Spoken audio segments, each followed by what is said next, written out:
We've seen successors turn against their predecessors in politics. Yes, yeah. Would you be worried if that happens to you? Why? Is he serving me?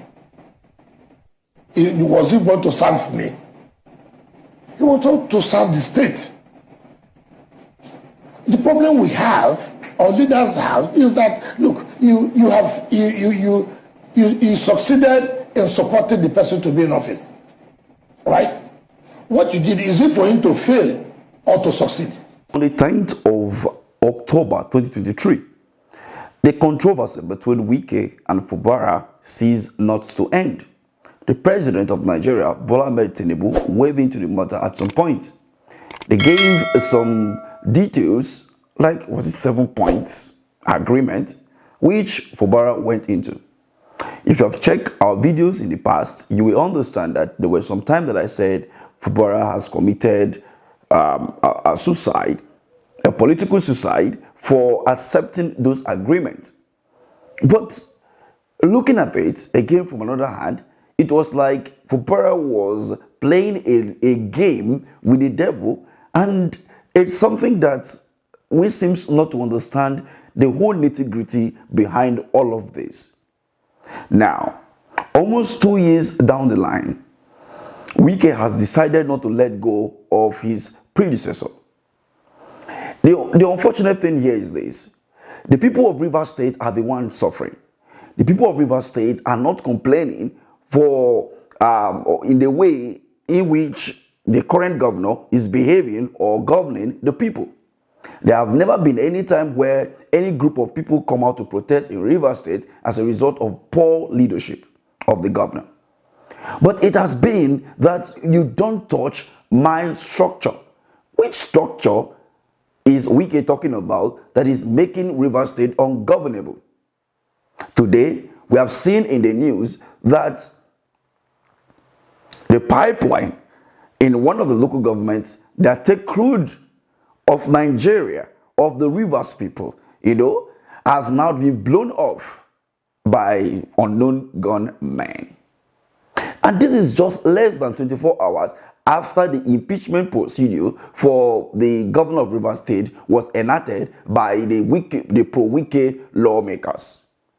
Let's not forget that in the whole history, that those people, they come from PDP to APC when they initiated that impeachment procedures on the 10th of October 2023, of which we heard that there was an explosion at the House of Assembly complex in Rivers State, which led to their, whole drama, of which later they decamped and their seat were declared vacant. All the court procedures and all of that, none has actually been able to resolve these crises in Rivers State. And to crown it all was the judgment from the Supreme Court, which hitherto added more fire or fuel to the fire in Rivers State. Now, His Excellency Mr. Peter Obi has now backed the governor of Rivers State and begged for peace in Rivers State. According to him, he said, it is unfortunate that 60 years after independence and nearly 30 years of our celebrated unbroken civil rule, our democracy is still marred by undemocratic practices. Values. He went on to say, a significant percentage of our elections are deeply fouled, manipulated to serve the interests of a selected few rather than reflecting the true will of the people.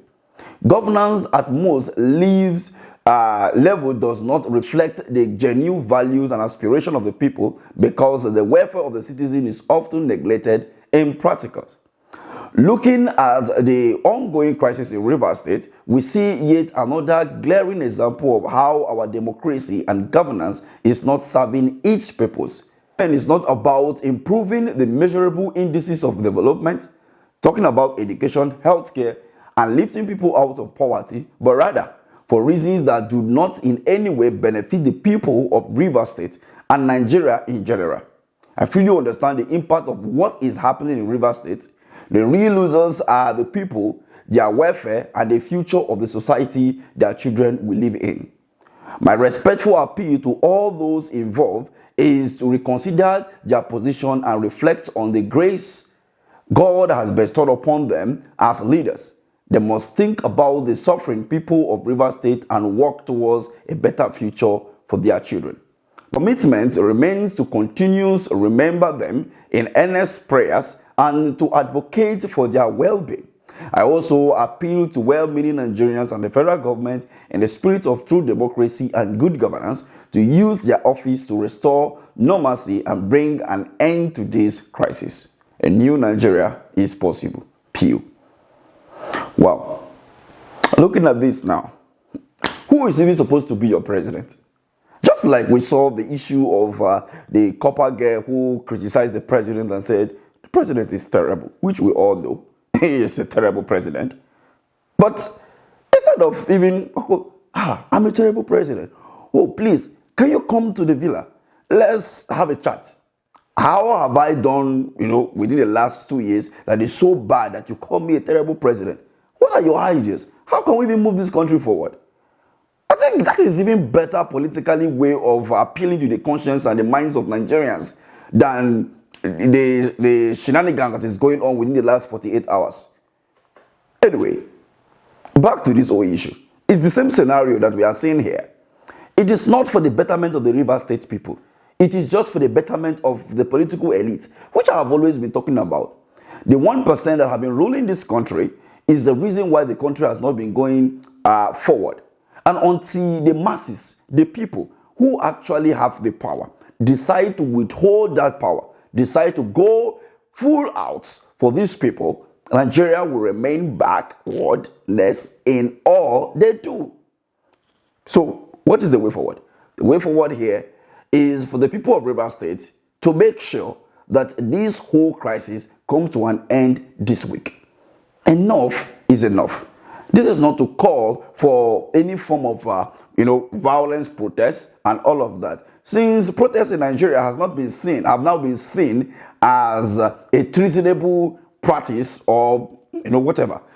As the government sees anyone to call for protests to be an avenue to overthrow or remove the government of the day from power, I think it's necessary for all of us to try as much as possible to speak out and make sure that this madness stops as soon as possible. What do you make of this? Let's have this conversation in the comment section. Thank you for watching. You want you to come into your house to be taking orders? You want your wife to go into time, do this is what I want to do, not what. No. You see, once you have left office, you give yourself that respect. I say, I have done my own. If you want my advice, it's okay. If you don't want my advice, it's okay. But for me to begin from day to day, telling you must do this, you must do that, that is not acceptable. So that's why people fail.